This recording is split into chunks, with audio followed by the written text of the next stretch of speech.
मेळघाटमधील आश्रमशाळेत विद्यार्थ्यांना विष बाधा प्रकरणी एफडीएचा परवाना नसताना सेंट्रल किचन सुरू आहे। 4,14,000चं अन्नधान्यही जप्त करण्यात आलंय। मेळघाटमधील आश्रमशाळेतील सेंट्रल किचन हे पूर्णपणे बंद करण्यात आलंय। एफडीएचा परवाना नसताना सुद्धा या घडामोडी करतायत। 4,14,000चं अन्नधान्य सुद्धा जप्त करण्यात आलंय। आश्रमशाळेत विद्यार्थ्यांना विष बाधा झाली आणि त्या संदर्भात आता ही महत्त्वाची अपडेट आहे। आमचे अन्न सुरक्षा अधिकारी श्री दंदे यांनी टेंबली येथील सेंट्रल किचनला भेट देऊन त्याची तपासणी केली। त्यावेळी आम्हाला आढळले की सदर किचन हे एक अधिक रिसॉर्ट प्रायव्हेट लिमिटेड कंपनीला देण्यात आलेले आहे सेंट्रल किचन। तर सदर विनापरवाना जागी सेंट्रल किचन मधून पुरवठा होत असल्याचं आढळलं आम्हाला। त्यानंतर आमच्या अन्न सुरक्षा अधिकारी यांनी तिथून टोटल 11 अन्न नमुने विश्लेषणार्थ घेतले आणि त्यानंतर तिचा परवाना नसल्या कारणानं उर्वरित साठा अंदाजे 4,40,000 रुपयाचा साठा जप्त केला आम्ही तिथे उर्वरित अन्न पदार्थाचा। आता ते अन्न पदार्थाचे नमुने विश्लेषणासाठी पाठवण्यात आलेले आहे। विश्लेषण अहवाल आल्यानुसार पुढील कारवाई त्यावर घेण्यात येईल।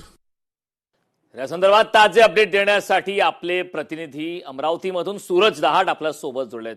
सूरज, आपण पाहतोय मेळघाटमध्ये आश्रमशाळेतील विद्यार्थ्यांना विष बाधा झाला, हे गंभीर प्रकरण आहे। मात्र एफडीएचा परवाना नसताना सेंट्रल किचन सुरू आहे आणि 4,14,000चं अन्नधान्य सुद्धा जप्त झालंय। काय सुरू आहे नेमकं अमरावतीमध्ये? नक्कीच करण, या ठिकाणी अतिशय धक्कादायक अपडेट म्हणावं लागेल। मेळघाटच्या 4 आश्रमशाळेमध्ये साधारणतः 160 पेक्षा जास्त विद्यार्थ्यांना जे आहे अन्नातून या ठिकाणी विषबाधा झाली होती। त्या अनुषंगाने जर बघितलं गेलं तर प्रकल्प अधिकाऱ्यांच्या सूचनेवरून अमरावती जिल्हा अन्न औषध प्रशासन विभागाने या ठिकाणी 4ही आश्रमशाळेमध्ये छापा टाकलेला आहे आणि ज्या ठिकाणी सेंट्रल किचन चालू होतं त्या ठिकाणी सुद्धा यांनी छापा टाकला। त्यानंतर धक्कादायक या ठिकाणी बाब पुढे आली। सेंट्रल किचनला कुठल्याही प्रकारे परवाना नव्हता। सेंट्रल किचनचा परवाना मिळण्याआधी या ठिकाणी संपूर्ण सेंट्रल किचन या ठिकाणी चालू होतं आणि त्यातूनच संपूर्ण विद्यार्थ्यांना या ठिकाणी जेवण दिलं जात होतं। त्यामुळे कुठल्याही प्रकारे चौकशी आणि तपासणी न करता संपूर्ण हलगर्जीपणा या ठिकाणी केला गेला आहे। त्यामुळं आतापर्यंत जर बघितलं गेलं अन्नाचे आतापर्यंत 11 नमुने या ठिकाणी घेण्यात आलेले आहे आणि साधारणतः 4,41,000 दराचा या ठिकाणी अन्न देखील या ठिकाणी जप्त करण्यात आलेला आहे। आता संपूर्ण जो नमुने घेतल्यानंतर संपूर्ण जो नमुने आहे ते आता तपासणीसाठी या ठिकाणी पाठवलेले आहे आणि पुढील 2 दिवसांमध्ये संपूर्ण नमुन्याची अहवाल आल्यानंतर या ठिकाणी पुढील कारवाईची दिशा या ठिकाणी ठरणार आहे।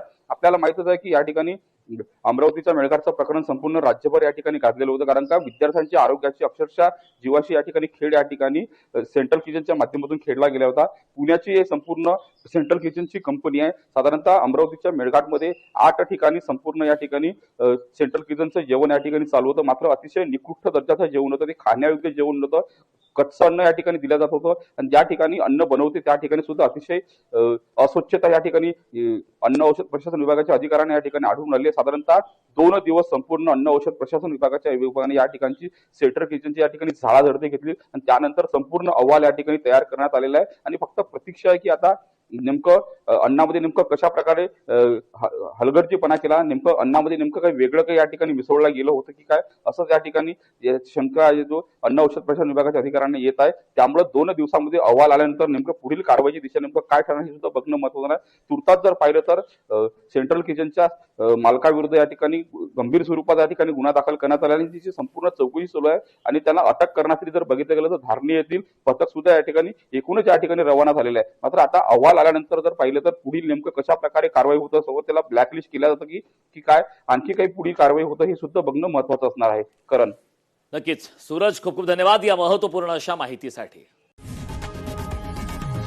लोकशाही मराठी ऐका, पहा, जागरूक रहा।